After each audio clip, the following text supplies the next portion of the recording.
자, 유스타 유창희 대표도 지금 자리하셨네요. 어서 오세요. 안녕하십니까. 네, 자, 오늘 또 개장 준비 들어가야 되니까 네. 오늘 전략을 어떻게 잡아가야 될지.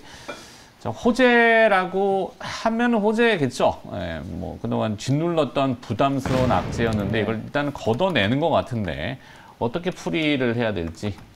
일단 뭐 이 기술적 반등일지 아니면 뭐 약간 이제 약간 단기 좀 추세 상승일지 여부는 모르겠습니다만은 좀 반등이 나올 수 있는 위치라고 생각하고 있습니다. 어저께 미국 증시도 올라왔습니다만은 이번 영국 관련된 리스크가 조금 해소가 되지 않았습니까? 물론 완벽하게 해소된 건 아니에요. 채권 매입이 이제 다음 주까지이기 때문에 그 이후의 흐름을 좀 지켜봐야 되지만 주요 국가들이 영국의 흐름을 좀 보면서 좀 뜨거워라 했을 수도 있지 않을까 판단을 좀 하고 있습니다. 그래서 그런 측면에서 보신다라면 조금 그 현재 조금 안정화되려고 하고 있는 금융시장이 좀 더 이어질 수 있지 않을까 생각하고 있고, 채권 금리도 조금 안정화되고 있다는 부분들, 그러면 좀 증시는 좀 반등을 보여줄 수 있지 않을까. 엄밀히 따지면 외국인들 수급이 최근 들어서 나쁘지 않았거든요. 시장은 계속 하락을 했습니다만은, 네. 파생시장에서도 본다면 외국인들은 상방을 좀 노리고 있었던 부분들이 좀 있어서, 오늘 얼마나 반등이 나올지, 뭐 지난주 목요일처럼 강하게 상승 출발했다가 다 되돌림이 나올 수도 있겠습니다만 전 바닥 다지기라고 생각하고 있기 때문에 단기적으로는 좀 주식을 매수해 볼 만하다 생각하고 있고요. 그러면 일단은 낙폭과대 종목군들이 처음에 좀 잘 갈 수밖에 없지 않을까 판단하고 있어요. 그래서 뭐 종목을 본다라면 지금 많은 종목군들이 빠져 있습니다만은 뭐 네이버 좀 주목해 볼 만하지 않을까 판단을 하고 있습니다.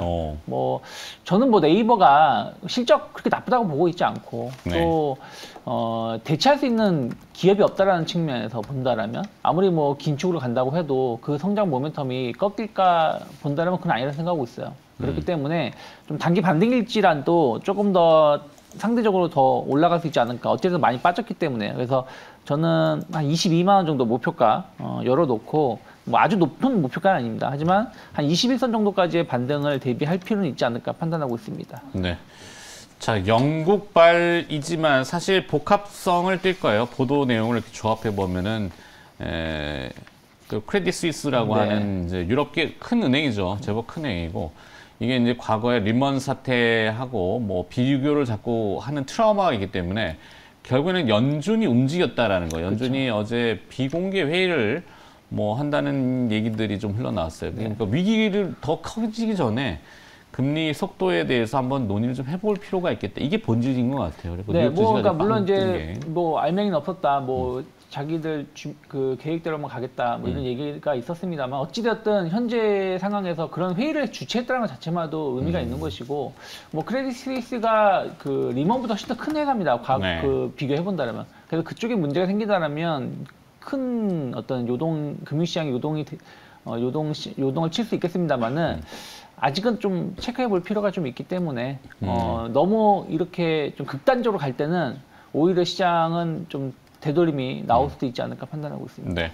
뭐 지난주에도 자주 말씀드렸지만 창과 방패의 시간이라 했잖아요. 그러니까 어떤 위기가 자꾸 도출이 되면은 그거를 맞서기 위한 방어적인 수성이 조금 작용하고 그게 이제 당국이라는 데인데 가장 큰 힘이 있는 곳은 페드입니다. 페드가 미국 연방준비제도가 어떻게 하느냐에 따라 국제금융시장이 다 좌지우지게 되기 때문에 그쪽의 동향을 잘 지켜봐야 되겠죠. 자, 정태근 팀장 오늘 전략은?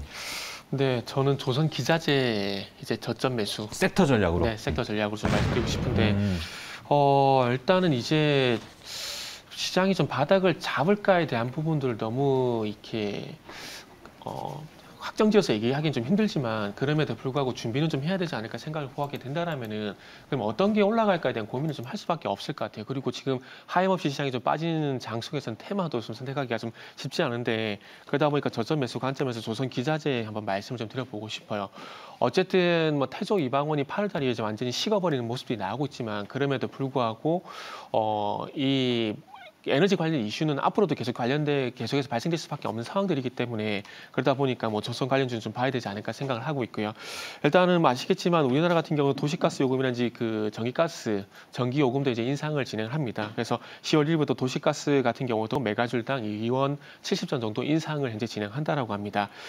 가장 큰 이유는 LNG 수입 가격이 올라가서 그렇게 될 수밖에 없겠죠. 작년 그러니까 2021년 8월 달 대비해서 2배 이상 오른 가격이기 때문에 톤당 1,194달러 정도 있고요. 그러니까 2021년도 같은 경우는 535달러였는데 2배가량 오른 부분들이 있기 때문에 아무래도 원가적인 측면에서 인상을 좀 할 수밖에 없을 것 같습니다. 그러다 보니까 1차적으로는 아시겠지만 한국가스공사라든지 이런 도시가스 업체를 좀 봐야 되겠지만 결국에는 어쨌든 이 에너지 공급이 어떻게 이루어질 것인가의 적인 측면에서 보게 된다라면은 조선주가 그래서도 부각이 될 수밖에 없을 거라고 생각을 하고 있습니다. 그러다 보니까 아무래도 이 조선기자재, 조선이라든지 볼 수밖에 없는 상황들이고요. 그리고 최근에 뭐 성강밴드라든지 태광 같은 종목들이 어쨌든 최근에 좀 가격 조정이 있었던 부분들이 제가 볼 때는 하락으로 전환됐다라기보다는 시장에 의한 가격 조정이라 봐야 될 것 같습니다. 그렇다면 이 가격 조정에 의한 매수, 저점 매수 충분히 노려볼 수 있지 않을까라는 말씀드려보고 싶고 탑픽으로는 뭐 성강밴드 말씀드려보고 싶어요. 네. 아무래도 매출 기여도가 성강밴드가 중동 쪽에 많이 좀 치우쳐져 있는 상황이거든요. 그렇기 때문에 성강밴드를 좀 탑픽으로 좀 말씀드리고 싶고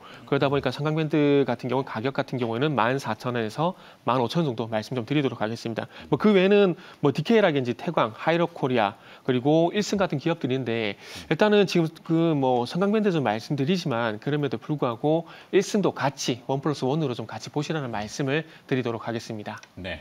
정태현 팀장의 이제 섹터 전략은 조선 기자재 네, 조선 기자재. 쪽으로 네네. 오히려 바라보셔서 성광밴드까지 함축을 해주셨네요.